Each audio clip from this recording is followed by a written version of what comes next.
It was Coventry 2, Leicester 1, and we've been kind of hyping this as we've come back as the start of the run-in with 20 games to go. That did have the feel, didn't it? When we knew on Friday night Middlesbrough had won. We knew Ipswich were kind of coasting to victory against Blackburn. And then Coventry are behind against Leicester and they come back and get the win. That was the first time it felt this season like we were pitching the top three against each other on a particular round and seeing who was going to come out on top and looking at the head-to-head between the kind of three teams. I dare say we're going to involve Millwall in that conversation as well today after their excellent win. But Coventry get the job done. They're going to be so pleased with this win. It's the M69 derby, isn't it? And to come from behind, Leicester aren't having a great season, but they are still, as we always say, a year one parachute team with plenty of high quality players. And sometimes the manner of the win, if it's a bit more of a struggle, is a bit more satisfying, isn't it? Because you need to see that level of resilience, that level of kind of cojones, and you're going to have to win games in the last 5-10 minutes as you get over the line. You're never going to play well all the time. It's not always going to go your way. We know Coventry don't have FA Cup. They don't have any, kind of postponed games. So there's this real kind of steely focus about Frank Lampard. 20 to go is now 19 to go. And I think this is a great start for them. And also, we were talking about the transfer window. We were talking about Coventry not really having anything there on the bench when they were chasing Birmingham in the last game before the break. Torp back, Brandon Thomas Asante back. You've got Romain Esse in the starting 11 here. Latabodier came in. And now you look at that bench and you see Wright, who obviously grabs the goal. Sakamoto, who's excellent. Eccles, Thomas Asante, Bidwell, Wolfen and Alan Yang.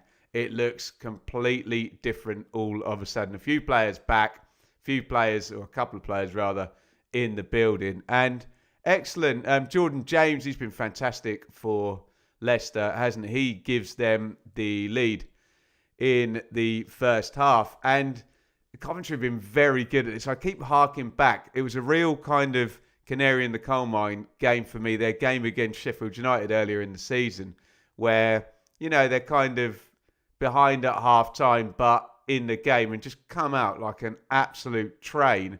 And again, Sims grabs the goal immediately after half time, 47. And then it feels a kind of inevitability. And Coventry are good at this, particularly at the CBS.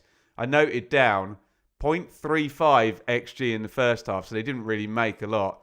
2.10 in the second half. And if that's going to be what teams are facing at the CBS during the run-in, and Coventry are going to be so strong shooting in that goal into the noisy corner, whatever it's called in the CBS, then they are going to win games in this manner. And if you win games in this manner at home in the run-in, you're going to get promoted. Go figure. Hadji Wright forces the winning goal. The first win in 4 for Coventry. Again, I think the manner of this win and how they've done it is far more significant than anything else. I think this is almost more pleasing. This will sound ridiculous than if they just coasted this one 3-0, because we know teams at the top are good teams. We know that they're at the top. You're winning more games than you're losing. You're in the top whatever quartile or top, 2 teams of the league or top 1 team of the league in Coventry's case. But you want to see the extra bits, the fight, the resilience, the ability to come back, the ability to win a game in such circumstances and just overpower opponents. Just say, this season, we are better than you and we are having this 3 points. It's going in the bank. And that 3 points now, if you're tracking, puts Coventry, so they're 30 points off 85. If you look, the gap down to Middlesbrough is 6. The gap to Ipswich is 8. And when you get a week where everybody wins, that obviously benefits the teams that were higher in the table. You've ticked off the week and everything is as you were. And Coventry, we've used the term margin for error over and again since that 11 out of 12 win streak through the autumn and into the winter. As you were is all it needs to be for Coventry. They just need to maintain this or something not miles off this, and they are going to win the title, aren't they? They're going to get promoted.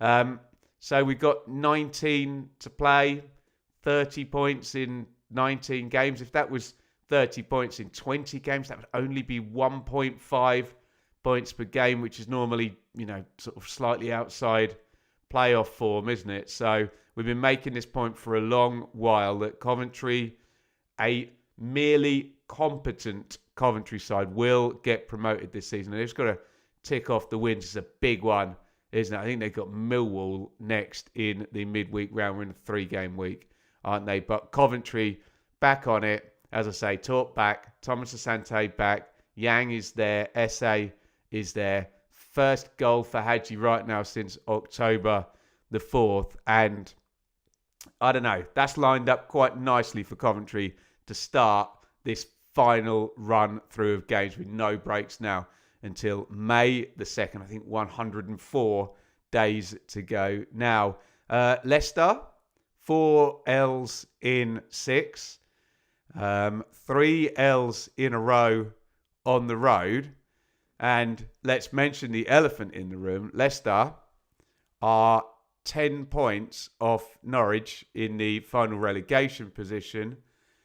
And were they to lose 7, 6, 9, 5, whatever points at some point, if sanctions come for the PSR charge that was given last July, then, well, they will be that much closer to the relegation zone depending on what happens there. Let me know your thoughts on both those sides.